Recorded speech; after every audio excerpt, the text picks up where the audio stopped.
Preparando o Domingo, para viver melhor o dia do Senhor. Bem-vindo, bem-vinda a mais um encontro Preparando o Domingo. Eu sou o Carlos André e nós vamos refletir juntos as leituras desta festa, a festa da Assunção de Maria. Preparemos então o nosso coração para que possamos escutar com alegria, com o coração aberto, disponível, aquilo que a Palavra de Deus tem a nos falar neste dia.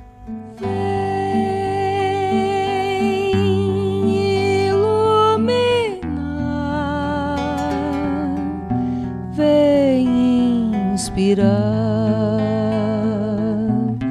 o pensamento, ó vem Espírito,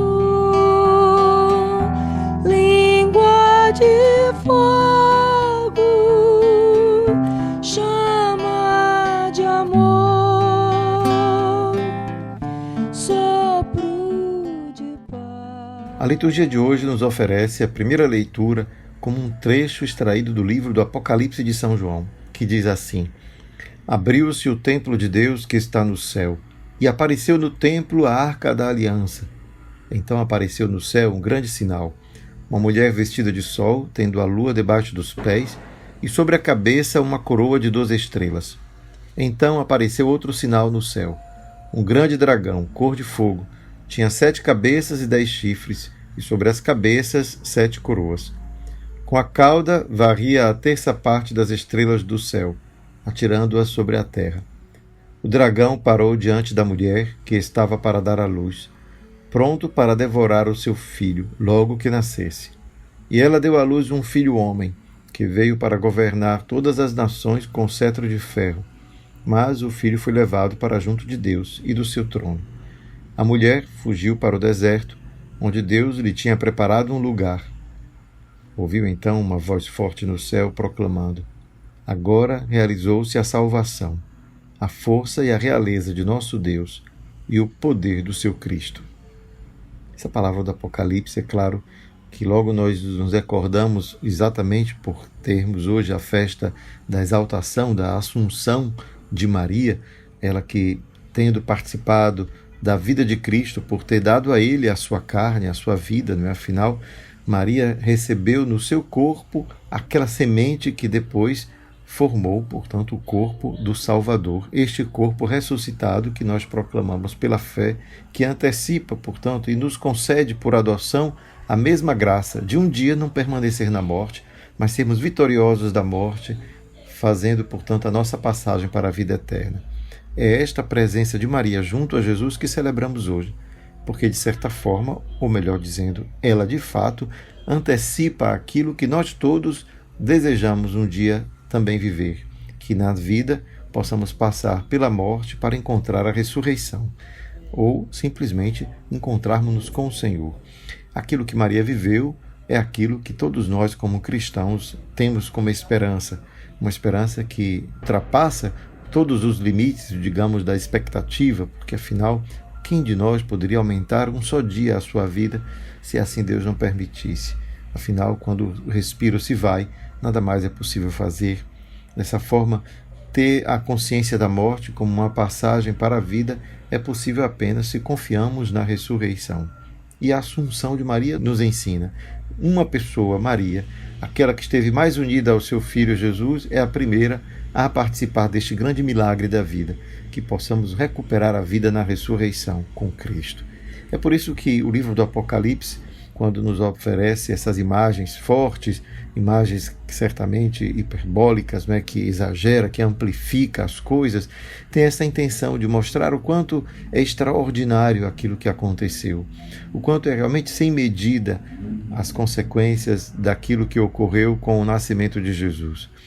É lógico que, ao ler essa passagem, a presença de Maria e a missão da Igreja se confundem, porque tanto Maria deu ao mundo o seu Filho Jesus, quanto a Igreja também gera para o mundo a presença de Cristo pelo testemunho. Então, nesse sentido, podemos nesse texto identificar essas duas figuras, a figura da Igreja nascente, que testemunha com a vida e, portanto, é perseguida, a perseguição que mostra aqui o dragão, quanto a figura de Maria, ela que também foi perseguida, aliás, né, ela com José, e fugiu para o Egito para poder salvar Jesus. Em todo caso, é preciso compreender que a figura de Maria e a da Igreja sempre esteve bem unida na espiritualidade da fé dos primeiros cristãos e até hoje. É por isso que é tão importante que a gente possa nunca perder de vista esse aspecto mariano da própria Igreja, daquela que vai em missão, que suporta a perseguição com paciência, que nunca deixa de oferecer o carinho, o acolhimento, o colo da mãe. Portanto, essa Igreja que também é convidada a ser mãe, a gerar Cristo no outro. Nesse sentido que essa leitura de hoje nos oferece essa síntese entre Igreja e Maria. Ambas foram convidadas, foram dadas em missão para gerar Cristo. Maria gerou Cristo no seu ventre, a Igreja gera Cristo pela sua vida, pelo seu testemunho. É por isso que o Salmo, de novo, vai associar a Maria esta presença misteriosa junto a Jesus. À vossa direita se encontra a rainha, com veste esplendente de ouro de Ofir. Este belo refrão que vai recordar esta preciosidade da vida que cada um de nós poderá ter em Cristo. É lógico que o Salmo não tem em vista Maria propriamente. Afinal, quando ele é escrito, ele não é escrito no mesmo período, um louvor a Maria, é escrito séculos antes, mas é claro que todos os cristãos, ao ler este Salmo, faz esta bela associação. Não somente Maria é símbolo da Igreja, mas ela também é símbolo do povo de Israel, a Sion, isto é, a montanha santa, aquele lugar onde Deus manifestará a sua glória. Portanto, Maria se identifica também com toda a esperança do povo de Israel. É por isso que esse salmo, que se refere primordialmente à comunidade judaica, as filhas de reis vêm ao vosso encontro e à vossa direita se encontra a rainha, tudo isso faz um eco àquilo que significa a cidade de Jerusalém, aqui identificada com Maria. Ela também vai receber visitas, ela também será festejada. Que o rei se encante com vossa beleza, prestai-lhe homenagem a vosso Senhor. É o convite que o salmista faz a todo o povo reunido no templo. E aqui, lógico, como cristãos, não temos como não ver nisso também um louvor que se aplica à Mãe do Salvador. Seguindo as nossas leituras de hoje, vemos que a primeira carta de São Paulo aos Coríntios diz assim: Irmãos, Cristo ressuscitou dos mortos como primícias dos que morreram. Com efeito, por um homem veio a morte, e também por um homem que vem a ressurreição dos mortos. Como em Adão todos morrem, assim também em Cristo todos reviverão. Porém, cada qual segundo uma ordem determinada. Em primeiro lugar, Cristo como primícias, depois os que pertencem a Cristo, por ocasião de sua vinda. A seguir será o fim, quando ele entregar a realeza a Deus Pai, depois de destruir todo o principado e todo poder e força. Pois é preciso que ele reine, até que todos os seus inimigos estejam debaixo de seus pés. Esse trecho da carta de São Paulo nos mostra o quanto a esperança dos primeiros cristãos residia justamente no fato que a fé na ressurreição de Cristo implica uma fé na ressurreição dos mortos. Se por um homem veio a morte, por Adão, por Jesus, teria vindo, portanto, a ressurreição dos mortos. É assim que, se por Adão todos morrem, em Cristo todos reviverão. Esta esperança que associa a ação desobediente de Adão em relação a Deus com a ação obediente de Cristo, que resgata, portanto, a humanidade a esta comunhão divina, permite, portanto, que aquela consequência da desobediência tenha sido anulada, transformada naquilo que tinha sido perdido.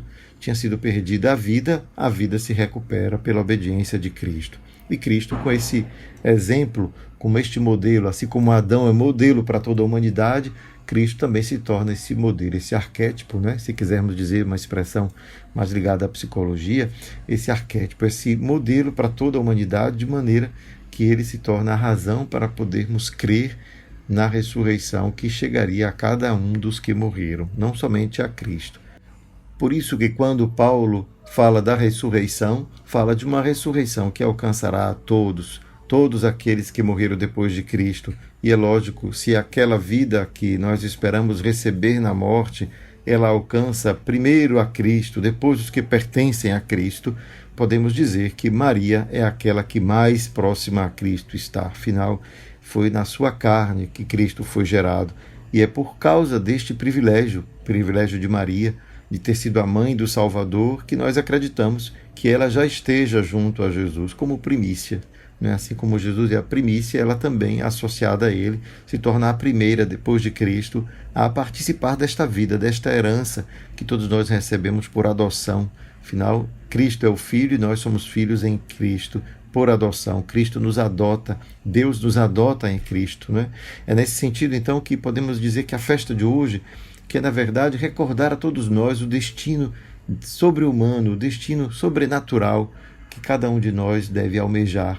Por isso que a festa da Assunção é uma festa que é proclamada como um dogma da Igreja de modo muito recente, já que ela sempre esteve na fé das comunidades cristãs. Mas somente recentemente o mundo parece ter esquecido do seu destino sobrenatural, do seu destino último, que é a vida em Cristo, que é a vida com Deus. E a Igreja, portanto, exalta esta festa para nos recordar: atenção, a humanidade inteira tem um só destino: encontrar-se com o seu Salvador, ressuscitar com Ele. Portanto, é uma festa que traz esperança. Não à toa a festa da Assunção é também associada a outros títulos de Maria, como a festa de Nossa Senhora da Vitória, a vitória sobre a morte, Nossa Senhora da Esperança, a esperança de ressuscitar com Cristo. E assim vemos outros títulos marianos que todos convergem a esta mesma concepção. Maria é aquela que é vitoriosa da morte graças à vitória de Cristo sobre a cruz. Assim como todos nós esperamos a ressurreição um dia na vinda do Senhor, Maria já vive isso na eternidade graças ao fato que ela é a mãe do Salvador. É por isso que a festa de hoje então é tão importante. Celebrando a Assunção de Maria, celebramos a nossa esperança de também ressuscitarmos um dia com ela, com Cristo, vivendo na eternidade.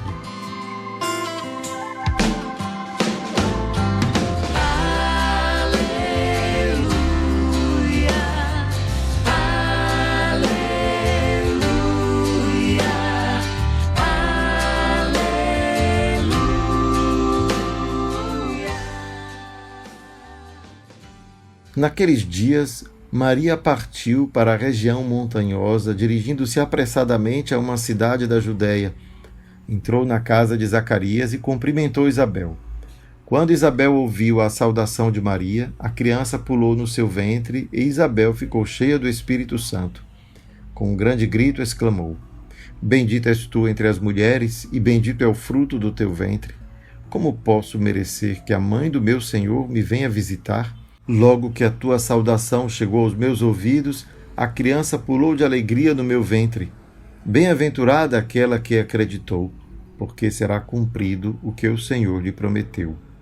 Então Maria disse: A minha alma engrandece o Senhor, e o meu espírito se alegra em Deus, meu Salvador, porque olhou para a humildade de sua serva.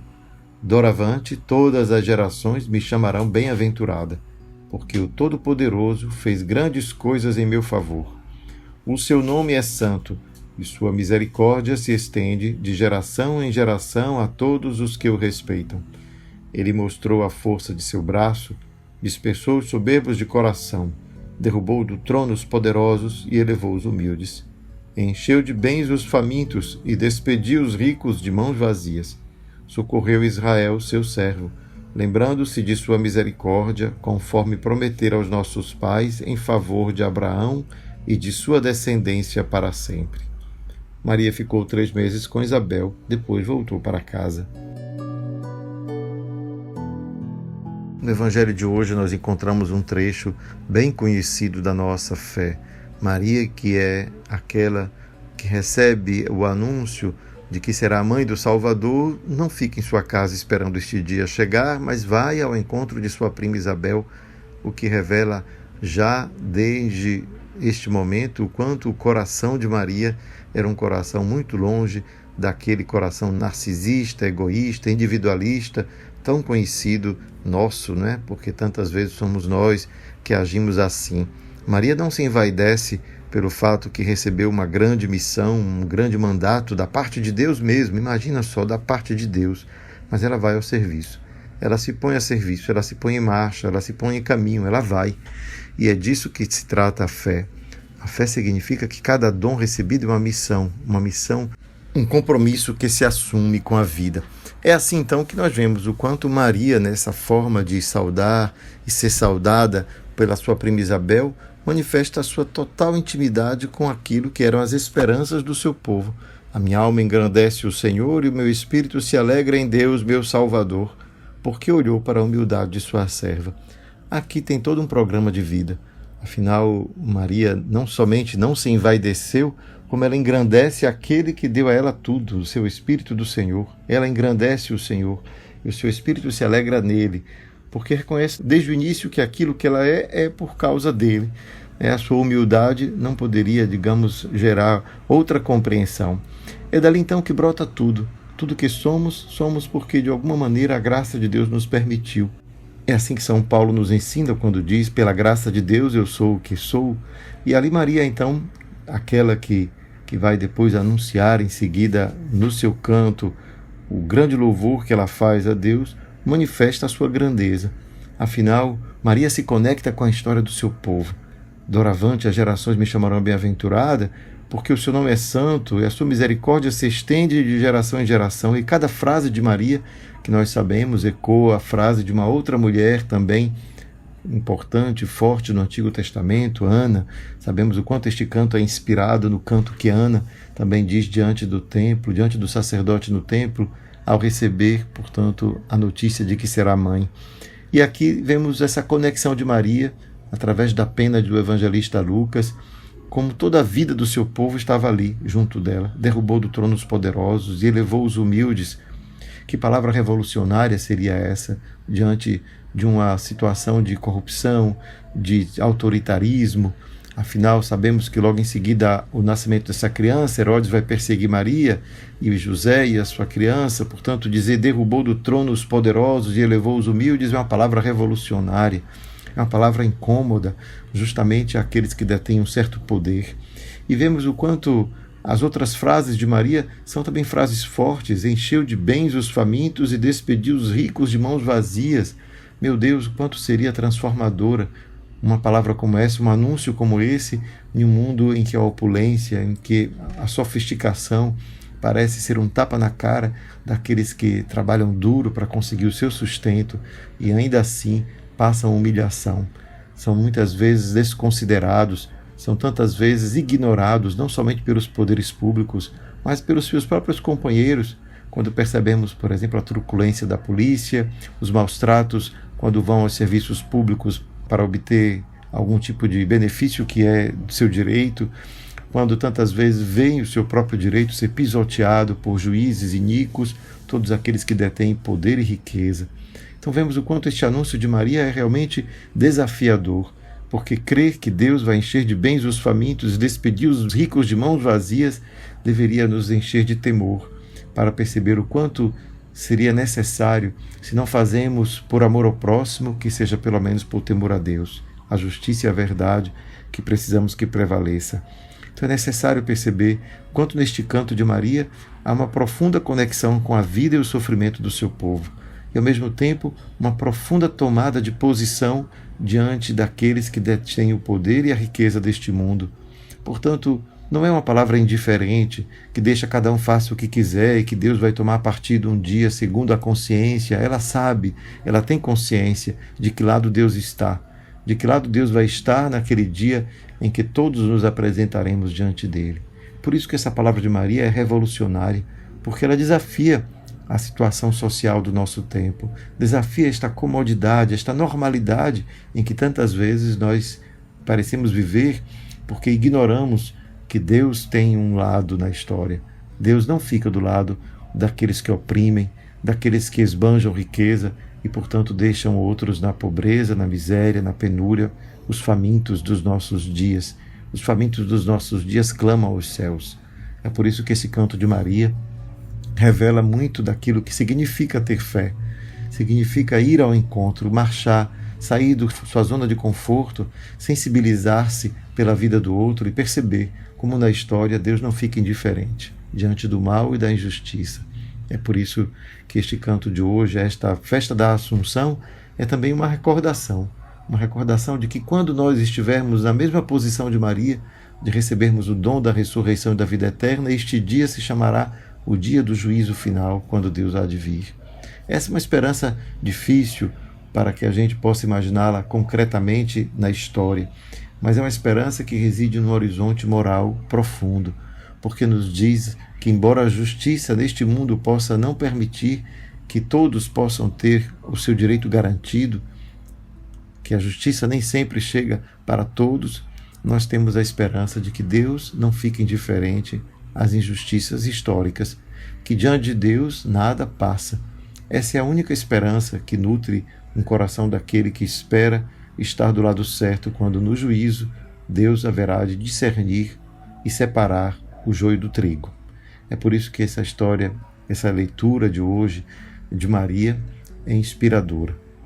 A Assunção de Maria nos recorda o nosso destino, recorda que é somente no juízo final em que tudo aquilo que acontece em Maria acontecerá também na minha vida, na vida de cada um de nós, e portanto nos chama a tomar o lugar, tomar partido na história, no mundo, para que estejamos conforme aquilo que é o desejo de Deus, que todos tenham pão, tenham vida, que todos tenham vida em abundância. Foi para isso que Jesus veio.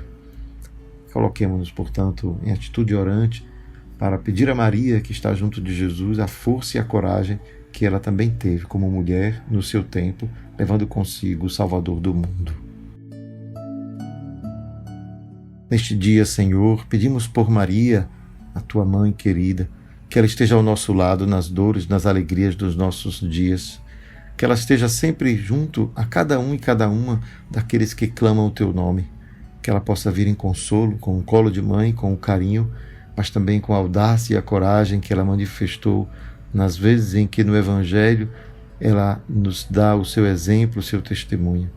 Seja aqui, quando escutamos do seu Magnífica o louvor que ela eleva ao Pai, seja quando nas bodas de Caná ela nos convida a fazer tudo o que Jesus nos disser, quando ao pé da cruz permanece em silêncio diante do seu filho morrendo. Tudo isso nos revela uma mulher corajosa e forte, consciente daquilo que é o plano de Deus para o mundo e certa de que Deus não haverá de falhar nas suas promessas. Concedei-nos, Senhor, esta mesma vida espiritual, esse mesmo tenor, esta mesma veia capaz de ser profeta neste mundo, anunciando para o futuro aquilo que sabemos que é a vontade de Deus para o nosso dia a dia, para o nosso presente. Que sejamos todos nós assim, profetas de um mundo novo, anunciadores da boa palavra que salva e que liberta. Que a tua misericórdia nos acompanhe e nos proteja hoje e sempre, Pai, Filho e Espírito Santo. Amém.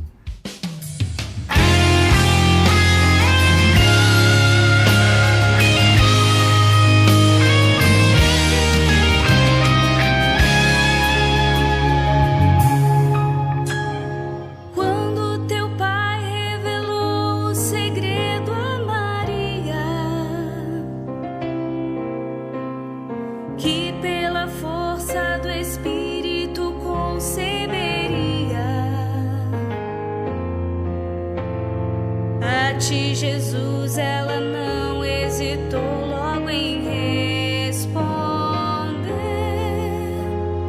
faça-se em mim, pobre servo.